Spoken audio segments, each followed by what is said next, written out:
Hi ಗೆಳೆಯರೇ, ಎಲ್ಲರಿಗೂ ನಮಸ್ಕಾರ. ಕನ್ನಡಿಗ KL ರಾಹುಲ್ RCBಗೆ ಬರುವುದು ಅನುಮಾನ. ಹೀಗೆ ಇದರ ಬಗ್ಗೆ ಹೇಳುತ್ತೇನೆ. ನಮ್ಮ ವಿಡಿಯೋ ಇಷ್ಟವಾದರೆ ಲೈಕ್ ಮಾಡಿ ಮತ್ತು ಸಬ್ಸ್ಕ್ರೈಬ್ ಮಾಡಿ. 2025ರ IPLಗೂ ಮುನ್ನ ಮೆಗಾ ಹರಾಜು ನಡೆಯಲಿದೆ. ಇದರರ್ಥ ನಿಯಮಗಳ ಪ್ರಕಾರ ಎಲ್ಲ ತಂಡಗಳು ಕೇವಲ 4 ಆಟಗಾರರನ್ನು ಮಾತ್ರ ತಂಡದಲ್ಲಿ ಉಳಿಸಿಕೊಂಡರೂ ಇತರರನ್ನು ತಂಡದಿಂದ ಬಿಡುಗಡೆ ಮಾಡಬೇಕಾಗುತ್ತದೆ.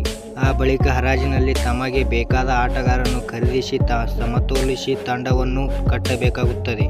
ಇದೀಗ ಮೆಗಾ ಹರಾಜಿಗೂ ಮುನ್ನ ಯಾವ್ಯಾವ ತಂಡಗಳು ಯಾವ್ಯಾವ ಆಟಗಾರರನ್ನು ತಂಡದಿಂದ ಕೈಬಿಡಲಿದೆ ಎಂಬುದರ ಬಗ್ಗೆ ಚರ್ಚೆ ಶುರುವಾಗಿದೆ. ಇದರಲ್ಲಿ ಹಲವು ಸ್ಟಾರ್ ಆಟಗಾರರ ಹೆಸರುಗಳು ಸೇರ್ಪಡೆಗೊಂಡಿದೆ.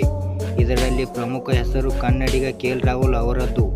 ರಾಹುಲ್ನನ್ನು ಲಕ್ನೋ ತಂಡದಿಂದ ಬಿಡುಗಡೆ ಮಾಡಲಿದೆ ಎಂದು ಈ ಹಿಂದೆ ಹೇಳಲಾಗುತ್ತಿತ್ತು. ಆದರೆ ಇದೀಗ ಕೇಳಿ ಬಂದಿರುವ ಮಾಹಿತಿ ಪ್ರಕಾರ ಲಕ್ನೋ ಫ್ರಾಂಚೈಸಿ ರಾಹುಲ್ನನ್ನು ತಂಡದಲ್ಲೇ ಉಳಿಸಿಕೊಳ್ಳಲು ಮುಂದಾಗಿದೆ ಎಂದು ಹೇಳಲಾಗುತ್ತಿದೆ.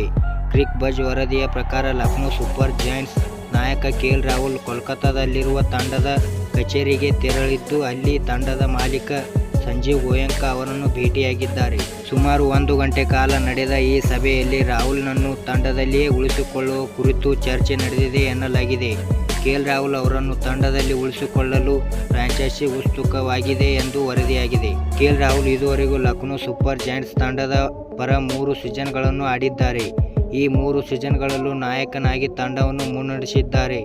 ಆದರೆ ಕಳೆದ ಆವೃತ್ತಿಯ ಪಂದ್ಯದ ವೇಳೆ ರಾಹುಲ್ ಹಾಗೂ ಮಾಲೀಕ ಸಂಜೀವ್ ನಡುವೆ ಬಹಿರಂಗವಾಗಿಯೇ ಮಾತಿನ ಚಕಮಕಿ ನಡೆಯಿತು. ಹೀಗಾಗಿ ರಾಹುಲ್ ಮುಂದಿನ ಆವೃತ್ತಿಯಲ್ಲಿ ಲಕ್ನೋ ತಂಡವನ್ನು ಬಿಡುವುದು ಖಚಿತ ಎಂದು ಹೇಳಲಾಗಿತ್ತು.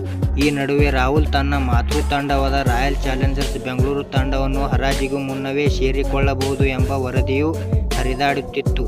ಆದಾಗ್ಯೂ ಸಂಜೀವ್ ಗೋಯಂಕಾ ಮತ್ತು KL ರಾಹುಲ್ ಭೇಟಿಯ ನಂತರ ರಾಹುಲ್ RCB ಸೇರುವುದು ಅನುಮಾನ ಎಂದು ಹೇಳಲಾಗುತ್ತಿದೆ.